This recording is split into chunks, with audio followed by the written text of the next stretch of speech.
आदाब नाजरीन, गुलिस्तान न्यूज देख रहे हैं आप। मैं हूं आपके साथ अतिया मुजीब। शुरुआत करेंगे सुर्खी खबरनामे की। सबसे पहले नजर डालेंगे कुछ अहम सुर्खियों पर। एसके पाइन पांडीपुरा इलाके में फौजी गाड़ी हादसे का शिकार, 4 फौजी एहलकार जा बहक।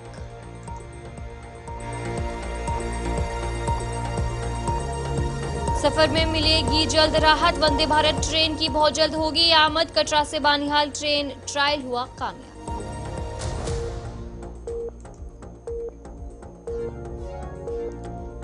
पीएम सूर्य घर योजना मार्च 2025 तक 30,000 तनसीबात का हदफ मुकर्रर। स्कीम में 4,108 इमारतों का किया गया अहाता।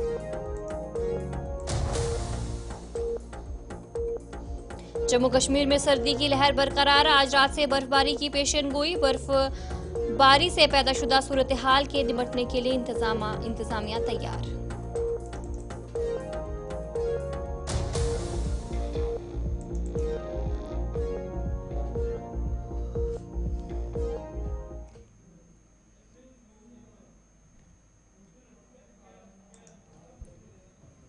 तो चले, ये थी कुछ अहम सुर्खियां। अब दीगर खबरों की तरफ भी रुख करेंगे। वजीर सेहत सकीना इत्तू की सदारत में सिविल सेक्रेटरीट श्रीनगर में सेहत और मेडिकल एजुकेशन के हवाले से जायजा मीटिंग हुई। मीटिंग में डायरेक्टर हेल्थ सर्विस कश्मीर, जिला तरक्याती कमिश्नर गांदरबल, जिला तरक्याती कमिश्नर पुलवामा, जिला तरक्याती कमिश्नर बडगाम और एडीसी श्रीनगर समेत महकमा सेहत के दीगर अफसरान ने शिरकत की। इस मौके पर वजीर सेहत ने श्रीनगर, बडगाम, गांदरबल और पुलवामा इजला में महकमा सेहत की कामकाज का जायजा लिया। उन्होंने अफसरान को हिदायत दी कि वो सेहत के इदारों की कारकर्दगी को मजीद बेहतर बनाएं और दूर दराज इलाकों में आवाम को तिबी सहूलियातें फराहम करने के लिए इकदाम करें। सकीना इत्तू ने कहा कि अस्पतालों में तमाम टेस्ट की कीमतों की फहरिस्त अवामी तौर पर दस्तियाब होनी चाहिए ताकि मरीजों को मुश्किलात का सामना न करना पड़े। जिला बांडीपुरा के एसके पाइन इलाके में एक फौजी गाड़ी हादसे का शिकार हो गई, जिसके नतीजे में 4 फौजी एहलकार जा बहक हुए जबकि मुतअद्दिद जख्मी हुए। फौजी गाड़ी सड़क से लुढ़ककर गहरी खाई में जाकर घिरी, जिसके बाद ये हादसा पेश आया। जख्मी एहलकारों को फौरी तौर पर करीबी अस्पताल मुंतकिल किया गया, जहां पर शुरुआत में डॉक्टरों ने 2 फौजी एहलकारों को मुर्दा करार दिया और बाकियों का इलाज चल रहा था। और जहां पर आर्मी की तरफ से ट्वीट किया गया, उनकी तरफ से कहा गया कि अब जो तादाद है वो 4 हो चुकी है, यानी कि 4 फौजी एहलकारों की जो मौत है वो वाक़या हुई है और दीगर का इलाज इस वक्त जारी है।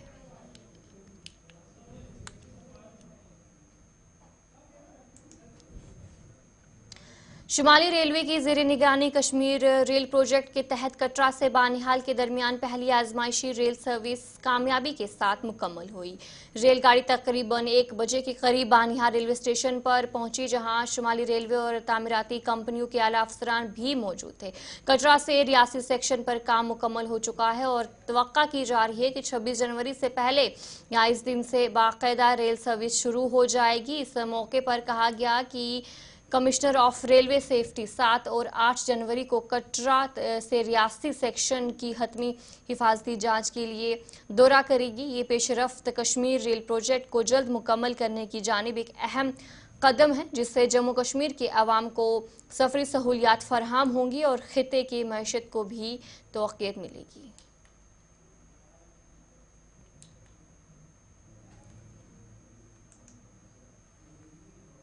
Directorate of school education Kashmir की जानिब से सर्दियों में बच्चों की तालीम के हवाले से एक अच्छा कदम उठाया गया है, जिसमें दूर दराज के इलाकों में बसने वाले तलबा की तालीम के लिए विंटर्स कैंप का इंतजाम किया गया है। इस हवाले से गुलिस्तान नुमाइंदे इरफान फासिल के साथ बातचीत के दौरान director school education Kashmir GN इत्तू ने बताया कि कदम बच्चों की सर्दियों के दौरान तालीम से वाबस्तगी रखने में मददगार साबित होगी और साथ ही दूर दराज इलाकों में भी बच्चों को तालीम से जो ये फ़ायदा है वो मिलेगा। उन्होंने मजीद कहा कि इन कैंपों के लिए उसातिज़ा के लिए भी इक़दाम उठाए गए हैं। देखिए, जैसा कि आप जानते हैं कि हमारे यहाँ विंटर्स में जो है 2-2.5 महीने की विंटर वेकेशंस होती हैं, तो इसमें जो हमारे बच्चे ऑलरेडी आपकी बार आपको पता ही होगा क्योंकि नवंबर सेशन रेस्टोर हुआ, तो हमारे 9th तक जो बच्चे हैं उन्होंने ऑलरेडी नए क्लासेस जो है वो ज्वाइन कर लिए हैं पुराने जो है एग्ज़ाम्स अपने क्वालिफाई करने के बाद। तो अब चूँकि उनके पास अच्छा खासा टाइम है to go for the studies besides जो है वो अपना विंटर्स में क्या प्लान करते हैं। तो हम चूँकि दूर दराज इलाकों में बहुत सारी जगहों पे तो प्राइवेट ट्यूशनिंग अवेलेबल है, कोचिंग सेंटर्स अवेलेबल होती है, लेकिन हमारे ऐसे दूर दराज इलाके हैं जहाँ पे ऐसी कोई फैसिलिटी अवेलेबल नहीं होती है। और वहाँ से हमें काफ़ी डिमांड आई थी कि हमारे यहाँ जो विंटर ट्यूटोरियल्स पहले चलते थे उनको रेस्टोर किया जाए। और इस हवाले से हमने अभी जो है ऑलमोस्ट इंस्ट्रक्शंस पास ऑन करी हुई है, उसके ऑलरेडी गाइडलाइंस बने हुए हैं कि हमें विंटर ट्यूटोरियल्स को, ये बेसिकली एक रेगुलर एकेडमिक महासागर शिक्षा समिति प्रयागराज फ़खरुद्दीन अली अहमद मेमोरियल कमेटी लखनऊ की सरपरस्ती में और इंटर कल्चरल फोरम सोनावारी के ताउन से एक उर्दू मुशायरा और सेमिनार का इनेकाद टैगर हॉल श्रीनगर में किया गया, जिसका मकसद दीनी शख्सियात की खिदमत का एतराफ़ करना था। सेमिनार के ऑर्गेनाइजर हैं और इन्होंने महासागर शिक्षा से मैं कहाँ रुकता हूँ अर्शो फर्श की आवाज से, तो इस यहाँ पे मुनक़द हुई। ये लखनऊ की एक सकाफ़ती अंजुमन एक है, इसका फ़खरुद्दीन अली अहमद मेमोरियल कमेटी है, उनकी तरफ से ये यहाँ पे शुरुआत हुई है कश्मीर में। इन्होंने यहाँ कश्मीर चैप्टर शुरू किया है, वो जम्मू कश्मीर और लद्दाख के लिए काम करेगा, ख़ास करके उर्दू की ये जो तरवीज हो रही है उसके लिए का, और ख़ास कर हमारे जो मुतद्दिर शख्सियात हैं जो मरहूम हैं, जो हमें हिस्ट्री एक हमारी सकाफ़त है, हमारा कल जो गुज़रा है उसको सामने लाने के लिए इन्होंने ये एक सिलसिला शुरू किया है जो पूरे हिंदुस्तान में चल रहा है। और इस चैप्टर के लिए यहाँ पे इन्होंने सिलसिला शुरू किया है। अब ये जम्मू में भी होगा और लद्दाख में भी होगा। और इस सिलसिले में यहाँ पे एक अवार्ड फंक्शन हुई और एक मकालात कुछ पढ़े गए, जो हमारे कुछ गुजरे हुए बुज़ुर्ग हैं उनके नाम से मकाले पढ़े गए, और यहाँ पे मुशायरा छोटा सा हुआ और असनाद तकसीम की गई। हमारे सहाफ़ी बारादरान हैं या जिन्होंने किसी फील्ड में कारहाय नुमाया अंजाम दिए हैं, उनकी इज़्ज़त अफजाई की गई है। देखिए, जो रिस्पॉन्ड की बात आप कह रहे हैं तो सुपर रिस्पॉन्ड, मतलब मैंने ऐसा रिस्पॉन्ड जो है ना यूपी में कहीं देखा और ना अदर स्टेट में जाने के बाद इतना अच्छा रिस्पॉन्ड देखा कि ऐसे वेदर में जहाँ पर घर से निकलना मुश्किल है और वहाँ इस तरह की तादाद में लोग आए, उन्होंने इंटरेस्ट जताया और आके पूरे सेमिनार में शामिल है। देखिए, मकसद ये होता है कि जिन्होंने जो माजी में जिन्होंने काम किए, खिदमत किया और कुर्बानियाँ दिया, हमें उन्हें वक्तन फ़वक्तन याद रखें। बाद आपका खैर मकदम है। गंगा लोड़ी में एमएलए ओडी डॉक्टर सज्जाद शफी की सदारत में अवामी दरबार का इनेकाद किया गया, जिसमें इंतजामिया के अफसरान और मकामी अफराद ने शिरकत की। इस मौके पर लोगों ने मुख्तलिफ मसाइल से मुताल्लिक़ अपनी शिकायत पेश की। मेंबर असम्बली ने लोगों को यकीन दिलाया कि उनके मसाइल जल्द हल के लिए इक़दाम की जाएगी ताकि आवाम की मुश्किलात को दूर किया जा सके। MG नरेगा का था, PMY के हाउसलेस मकानों का था, सड़कों का था, पानी का था, बेरोज़गारी का था।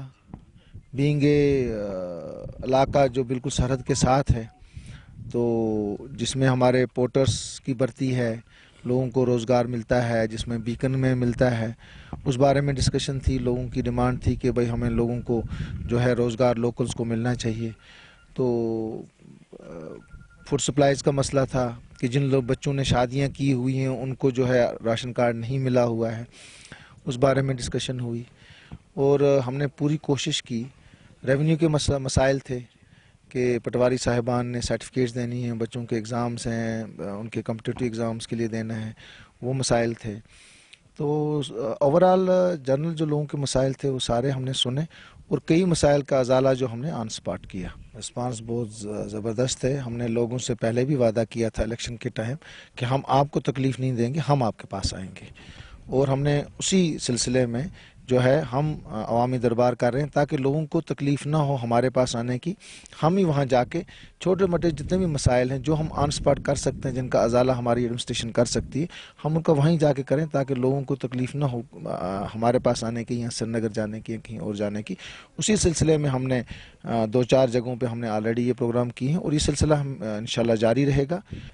देखिए, हम सरहदी इलाकों में रहते हैं, यहाँ पे कई लोगों की कई किस्म की मुश्किलात हैं जो सिटी में नहीं होती हैं। सबसे बड़ी मुश्किलात जो हमारी वो पावर सप्लाई की है। लोगों को टाइम पे पावर नहीं आ रहा है, कई जगहों पे हमारे ट्रांसफार्मर्स डैमेज हो रहे हैं। सो ज़्यादातर खुराक का या पावर का। उत्तर प्रदेश में मुनक्किद हुई 18वीं फ्लोरबॉल चैंपियनशिप में पुलवामा के अंडर 12 की टीम, जो कि जम्मू कश्मीर की नुमाइंदगी कर रही थी, ने दूसरी पोजीशन हासिल की है। पुलवामा जिले के मुख्तलिफ इलाकों से ताल्लुक़ रखने वाले खिलाड़ियों ने कुछ माह से फ्लोरबॉल खेल में हिस्सा लेना शुरू कर दिया है। ताहम पहले ही कौमी चैंपियनशिप में इन खिलाड़ियों की कारकर्दगी काफ़ी बेहतर रही है। एसएसपी पुलवामा पीटी नितिया ने भी इन खिलाड़ियों की हौसला अफजाई करते हुए इन्हें मुबारकबाद दी। ताहम खिलाड़ियों ने जम्मू कश्मीर हुकूमत से मुतालबा किया है कि खेल की तरफ तवज्जो देने की ज़रूरत है ताकि दई इलाकों के खिलाड़ी भी इसके ज़रिए अपना नाम रोशन कर सके।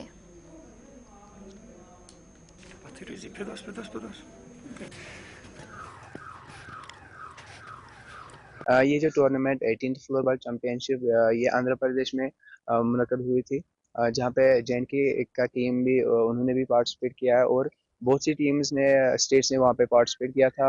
और अंडर 12 कैटेगरी जो इन्होंने पहला ही मैच बिहार के साथ खेला था, सेकंड कर्नाटक के साथ, और तीसरा जो मैच इन्होंने तमिल के साथ खेला है उसके बाद इनके पॉइंट्स निकाले गए। इसके बाद पॉइंट्स में देखा गया तो पहली जो पोजीशन आ रही थी वो तमिलनाडु को मिल रही थी और सेकंड सिल्वर की पोजीशन वो जे.एंड.के को मिल रही थी। लोगों को लग रहा है फ्लोरबॉल में अभी जे.एंड.के में प्लेयर में अगर हम बात करें तो थाउजेंड्स प्लेयर्स अभी फ्लोरबॉल में प्रैक्टिस कर रहे हैं, जो 2025 में नेशनल्स होने जा रहे हैं उसके लिए प्रैक्टिस कर रहे हैं। डिफरेंट डिस्ट्रिक्ट्स में डिफरेंट एकेडमीज में अभी प्रैक्टिस चल रही है। और अगर हम स्पोर्ट्स की सपोर्ट की बात करें तो डिस्ट्रिक्ट एडमिनिस्ट्रेशन बहुत ही सपोर्ट कर रही है और अल्हम्दुलिल्लाह जो हमारे साथ खास जनरल सेक्रेटरी फ्लोरबॉल का फैजान सर और जो प्रेसिडेंट इरशाद सर और मैनेजर उमर सर और जो हमारा दूसरा कोच था अतहर सर और दूसरा भी बंदा हमारे पुलवामा डिस्ट्रिक्ट का है जिसका नाम है मुदस्सिर भैया, अल्हम्दुलिल्लाह उसने भी बहुत सपोर्ट कर रहा है। और मैं शुक्र करता हूँ पुलवामा जो हमारे यहाँ पे मीडिया पर्सन है, इन्होंने हर वक्त हमारा सपोर्ट करा है और उम्मीद है आगे भी ये हमारे साथ रहेंगे इंशाल्लाह। मेरा नाम सरहान इकबाल है, जो कि आपको पता ही है हमारा नेशनल हुआ था आंध्र प्रदेश में। हमने मतलब बहुत अपना बेस्ट दिया और हमने सिल्वर मेडल निकाला। वहाँ पे बहुत ज़्यादा खुशी हो रही है, हम प्राउड कर रहे हैं फिर कि हमने जे.एंड.के को वहाँ पे रिप्रेजेंट किया और सिल्वर निकाला। एक ही मैसेज है, हमें सपोर्ट कीजिए। हमें इक्विपमेंट्स मतलब ये महंगे आती है, जो स्टिक देख रहे हैं हाथ में ये 7000 की एक आती है, जो कि हम ये अचीव नहीं कर पाते।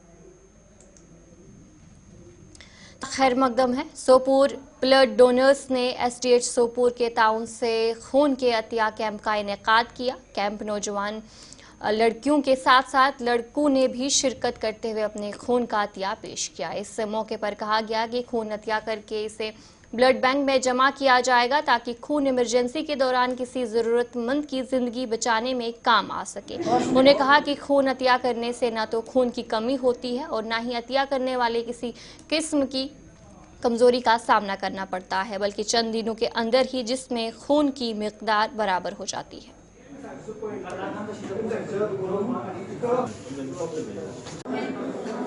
इसलिए कि आए दिन हम देखते हैं एक्सीडेंट्स होते रहते हैं या प्रेग्नेंट लेडीज़ होती है उनको खून की ज़रूरत पड़ती है। हमारे हॉस्पिटल्स में ब्लड बैंक्स तो है लेकिन हमेशा हम देखते हैं कि उनमें शॉर्टेज ऑफ ब्लड रहती है। इसलिए हमने इनिशिएटिव लिया है कि हम ब्लड डोनेट करेंगे ताकि हमारे इस खून देने की वजह से किसी की जान बच जाए।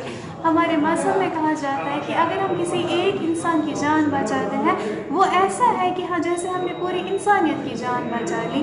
तो हमें लगता है कि ये एक नोबल कॉज है और हम थैंकफुल है सोपोर ब्लड डोनर्स के जिन्होंने हमें एक मौका दिया कि हम भी इस नोबल कॉज चैरिटेबल एक्ट में अपनी शमूलियत कर सकें। ब्लड की ज़रूरत हर एक जगह पर पड़ती है, चाहे कोई एक्सीडेंट हो या कभी किसी पेशेंट की सर्जरी हो। जिला तरक्याती कमिश्नर डोडा हरविंदर सिंह की हिदायत पर म्यूनसिपल काउंसिल डोडा ने बस स्टैंड डोडा और दीगर के आसपास के इलाके में तजावुजात के खिलाफ मुहिम चलाई ताकि रेहड़ी और पटरी वालों की जानिब से फुटपाथों पर रखे गए मटेरियल की वजह से ट्रैफिक निज़ाम को बेहतर किया जा सके और फुटपाथों पर राहगीरों के चलने में आसानी पैदा हो सके।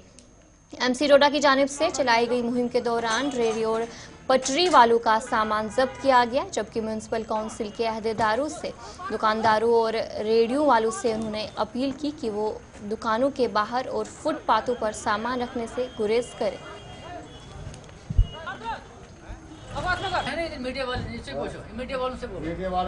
हम रूटीन चेकअप करते हैं, रूटीन चेकिंग करते हैं। जो एंटी ड्राइव एंटी एनक्रोचमेंट है, ये पॉलीथीन जो है, पॉलीथीन जिनके पास है उनको हम वार्न कर रहे हैं। पॉलीथीन बैंड है, सिंगल यूज़ पॉलीथीन। और उसके साथ ही कुछ लोगों ने यहाँ पर अपना एक माफिया बनाया हुआ था, वो इनक्रोच किया हुआ था, फुटपाथ इनक्रोच किए हुए थे। अपनी सामान जो दुकानों का था वो फुटपाथों पे लगाया हुआ था, वो भी आज हमने वो हटा दिया। और आइंदा भी हम रूटीन में ये जो ड्राइव चलता है, ये आइंदा भी रूटीन में ये ड्राइव चलता रहेगा। बिल्कुल आइंदा ऐसा आपको कुछ नहीं दिखेगा।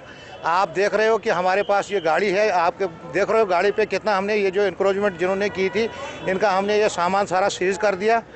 तो इनको अब फाइन होगा उसके बाद, और इनको ये लास्ट वार्निंग है, अब जो भी फुटपाथ पे इंक्रोचमेंट करेगा उसके खिलाफ सख्त से सख्त कानूनी कार्रवाई अमल में लाई जाएगी। आपने देखा कि आज हमने काफ़ी जो जामिंग जहाँ पर जामिंग लगती थी वो काफ़ी एरिया हमने आज खाली कर दिया, और ये इंशाल्लाह कल से रोज़ का ये मामूल बनेगा कि हम ये तो चलिए इस उर्दू खबरनामे में इतना ही। अभी के लिए मुझे दीजिए इजाज़त और आप बने रहिए गुलिस्तान न्यूज़ के साथ।